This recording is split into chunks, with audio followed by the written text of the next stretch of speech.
So good morning and welcome to day two. Bit of an eventful morning this morning. We were supposed to go up to Z7 or Alpes de Suisse this morning for sunrise. So I typed it into the sat nav how to get up to Compash, and from our sort of Airbnb took us up some little, what I can only call a logging track, which wasn't too bad because it was gravel going up. And then when we got to so we went up there for about 5 kilometers, something like that. When we got to about 2 kilometers away from where we were supposed to be, it just turned to black ice, obviously with all the snow that we've had the past couple of days. Last night it went down to about -5, -6 degrees.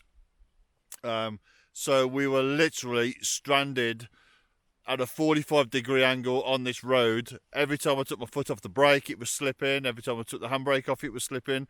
So we managed to sort of put the lock on the car to stop it from sliding down any further.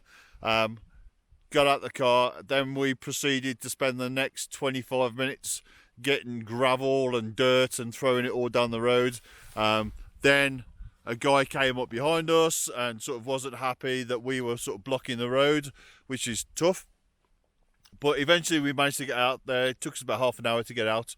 So obviously sunrise had been and gone by the time we were there. So we didn't know where to go. So whereas we came up yesterday to Passo Gardena, so we've just carried on a little bit rather than turning off for Gardena. And we're now on the Sella Pass, which is absolutely stunning as well. As you can see behind me, there's snow everywhere.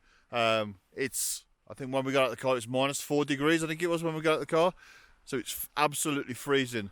But I just found, we were driving around just trying to find something, and we just stumbled on this sort of, I don't know what it is, a little pond, a little sort of stream-fed pond area. But it's all frozen.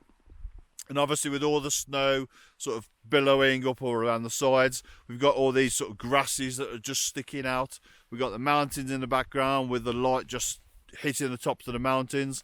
We've got shadows, we've got trees, we got everything. No pressure on me to get a good shot then. So I'm basically set up. We've just the car is just up there. It's 30 meters, 40 meters away. So we've braved the snow. It's literally up to your knees in the snow up here. Hence hat, gloves, big coat on. So I'm set up. I'm f13, ISO 64, 1/13 of a second. I'm bracketing with a polarizer on. Bracketing one shot either side, +1, -1. Because I'm shooting around about 17mm on the Nikon 14-30. There's no issues about focus stacking, but just to be sure, I'm just going to take sort of one at the front and then I'll take one on the mountains at the back. So I'm just going to sort of tweak it a little bit just so I'm happy, and then I'll come back to you and I'll show you what I'm looking at. Got a tree on the left hand side, and it's just like the textures with the little grasses coming out and the frozen grass in the water, and then just these billowy, fluffy sort of pillows of snow that just sort of encroach around the lake and just frame it quite nicely. But the light's getting a bit harsh everywhere now. There's a big slab of rock, God knows what it's called, but it looks absolutely stunning, and it's almost like a granite colour with the light bouncing off it. But over in the background as well, the light's getting a bit harsh in the mountains. There's no clouds in the sky. It's perfect sort of skiing weather. But the problem is, we're in October, none of the ski lifts are open, so we can't even sort of knock the photography on the head and go snowboarding for the day, because they're just not open. So I think what we're going to do is we're going to go get refueled, go and get some food, go and get some coffee. John's banging on about pastries and a baker's down the road, so we better stop off at the baker's. But I think we'll sort of finish this little pond now. So what I'll do is I'll put some images up of the pond and any of the local areas, maybe some drone footage as well.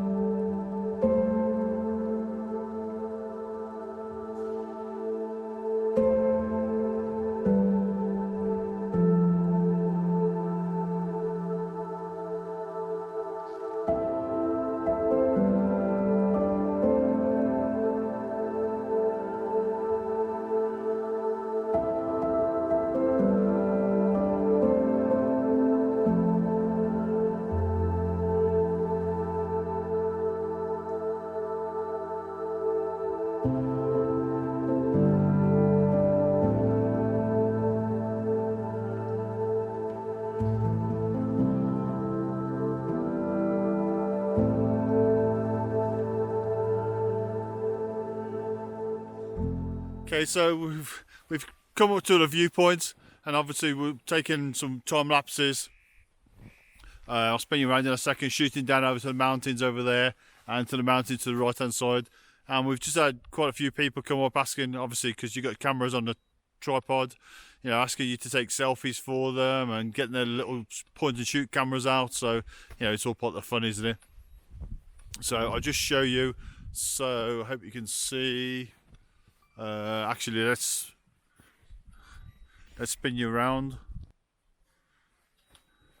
So this is what I'm looking at. So basically the valley comes down into a ridge, so I've got the right hand side and the left hand side coming to a ravine in the middle, and then I've got all the trees and the snow, and then the mountains, and then the clouds just blowing over the top of the mountains. And then what I'm doing is I'm just sticking the 400mm lens on there, the 100 to 400, and then just zooming in, just sort of picking out some little details on the mountain tops. And then this side here, so we've got the tree framing it on the left, we've got a tree framing it on the right, and then as we look up, obviously we've got the, I don't know what they're called, Odal Mountains maybe, I'm not 100% sure. So we've got those there. John's flying his drone around. There he is, flying his drone. But we tried to go for a walk up to the path. As you can see, the pathway there, tried to go for a walk up there, but it was just sort of up to your knees in snow. And as you can see by Mr. Bragg's trousers, he's absolutely soaked. So he's flying his drone. He's going to get some video of the huts over the back there. I think there are people over there, but I think they're walking into it from the other side. So yeah, so John's got his drone up. There are people over there. We can see some people at the top there, but I think it's quite deep through the snow, and I don't know whether they're coming in from the other side or not. I don't know, but we'll be able to have a look when we get the drone. And then I think what we're going to do is just finish the time lapses off here. It's up through the mountain roads, and it is quite a sort of steep pass through the mountains. So I think we're going to go down to St Johanns in Ranui, because there are some really nice clouds around at the moment, and if those catch at sunset, it will be absolutely epic. But if it doesn't, just being here is just epic by itself.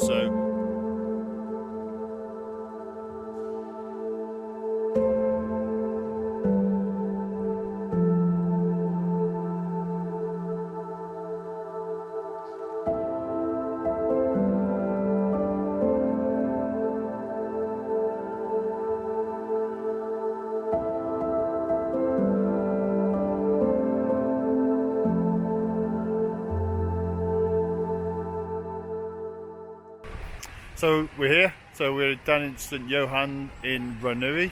There's quite a few people here, so I'll just keep this brief. But don't know whether we're going to get any colour in the sky. But just being here, you know, this was one of the first images that I ever saw when I first started taking up photography, and it just blew me away. I just thought, you know, that place can't be real. And 5 years later, I'm here, taking the exact same photo. Well, not the exact same photo, but taking the same photo. Just one of those bucket list moments, and so happy and so glad that I'm here. I'm not going to talk too much because there's too many people around, but from the end of day 2, well, actually it's not the end of day 2, because we're going to go and do some astro later, because the skies are quite clear now. So, but from the end of day 2 for you, I'll post some astro images up at the end of here, along with all the images from today, and I will see you hopefully on day 3.